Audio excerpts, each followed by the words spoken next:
Kami mempersembahkan renungan santapan rohani, terjemahan dari renungan Our Daily Bread.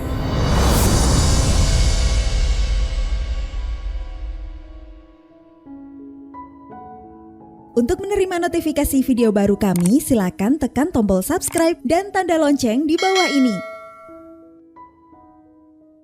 Sahabat ODB, pembacaan Alkitab hari ini terambil dari Kisah Para Rasul pasal yang ke-5, ayat yang ke-17 sampai dengan ayat yang ke-21, lalu dilanjutkan dengan ayat yang ke-25 sampai 29. Lalu dilanjutkan lagi dengan ayat yang ke-41 sampai dengan ayat yang ke-42.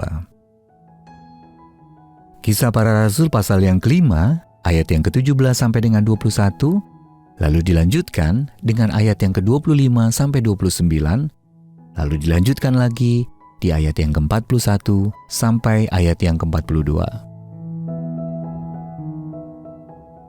Rasul-rasul dilepaskan dari penjara. Akhirnya mulailah imam besar dan pengikut-pengikutnya, yaitu orang-orang dari mazhab Saduki, bertindak sebab mereka sangat iri hati. Mereka menangkap rasul-rasul itu, lalu memasukkan mereka ke dalam penjara kota.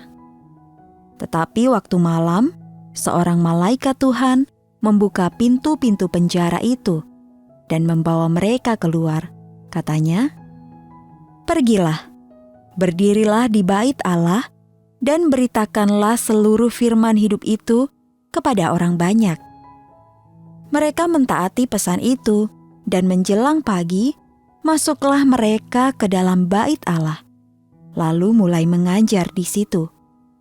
Sementara itu, imam besar dan pengikut-pengikutnya menyuruh mahkamah agama berkumpul, yaitu seluruh majelis tua-tua bangsa Israel.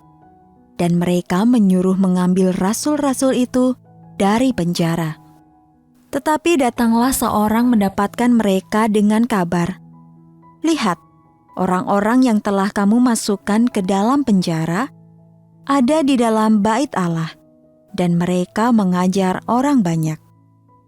Maka pergilah kepala pengawal serta orang-orangnya ke bait Allah, lalu mengambil kedua rasul itu, tetapi tidak dengan kekerasan, karena mereka takut kalau orang banyak melempari mereka. Mereka membawa keduanya dan menghadapkan mereka kepada mahkamah agama. Imam besar mulai menanyai mereka, katanya, "Dengan keras kami melarang kamu mengajar dalam nama itu. Namun ternyata kamu telah memenuhi Yerusalem dengan ajaranmu, dan kamu hendak menanggungkan darah orang itu kepada kami." Tetapi Petrus dan rasul-rasul itu menjawab, katanya, "Kita harus lebih taat kepada Allah daripada kepada manusia." Rasul-rasul itu meninggalkan sidang mahkamah agama dengan gembira, karena mereka telah dianggap layak menderita penghinaan oleh karena nama Yesus. Dan setiap hari mereka melanjutkan pengajaran mereka di bait Allah dan di rumah-rumah orang, dan memberitakan Injil tentang Yesus yang adalah Mesias. Ayat Mas renungan hari ini terambil dari Kisah Para Rasul pasal yang ke-5 ayat yang ke-42.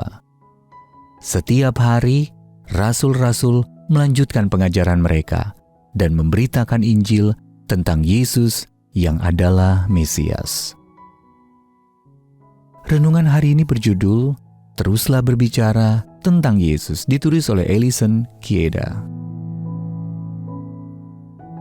Sahabat ODB, dalam sebuah wawancara, seorang musikus yang juga seorang percaya bercerita bagaimana ia pernah didesak untuk berhenti berbicara tentang Yesus terlalu sering. Mengapa? Mereka menganggap grup musiknya bisa lebih terkenal dan menghasilkan lebih banyak uang untuk memberi makan orang miskin jika ia berhenti mengatakan bahwa semua karyanya adalah untuk Yesus. Setelah memikirkan hal tersebut, musikus itu memutuskan, "Tujuan saya bermusik adalah untuk membagikan iman saya dalam Kristus. Jadi tidak mungkin saya diam." Ia berkata bahwa dalam hatinya ada panggilan yang berkobar-kobar untuk memberitakan tentang Yesus. Dalam situasi yang jauh lebih membahayakan, para rasul menerima pesan serupa. Mereka pernah dipenjara dan dibebaskan secara ajaib oleh malaikat, yang kemudian menyuruh mereka untuk terus memberitakan tentang hidup baru mereka dalam Kristus. Kisah Para Rasul pasal yang kelima, ayat yang ke-19 sampai 20. Ketika para pemuka agama mengetahui bahwa para rasul telah kabur dan masih terus mengabarkan Injil, mereka menegur para rasul. "Dengan keras kami melarang kamu mengajar dalam nama Yesus." Lalu jawab mereka, "Kita harus lebih taat kepada Allah daripada kepada manusia." Akibatnya, para pemimpin itu menyesah mereka dan melarang mereka mengajar dalam nama Yesus. Namun, para rasul bersuka cita karena mereka dianggap layak menderita oleh karena nama Yesus. Dan setiap hari mereka melanjutkan pengajaran mereka dan memberitakan Injil tentang Yesus. Kiranya Allah menolong kita untuk setia mengikuti teladan mereka. Sahabat ODB, jika Anda pernah disuruh untuk berhenti berbicara tentang Yesus, apa respons Anda saat itu? Dengan cara apa Anda dapat bercerita tentang Yesus kepada orang lain? Mari kita berdoa. Ya Allah, terima kasih atas teladan para rasul dan para saksimu yang berani. Berikanlah aku keberanian untuk mengikuti teladan mereka. Amin.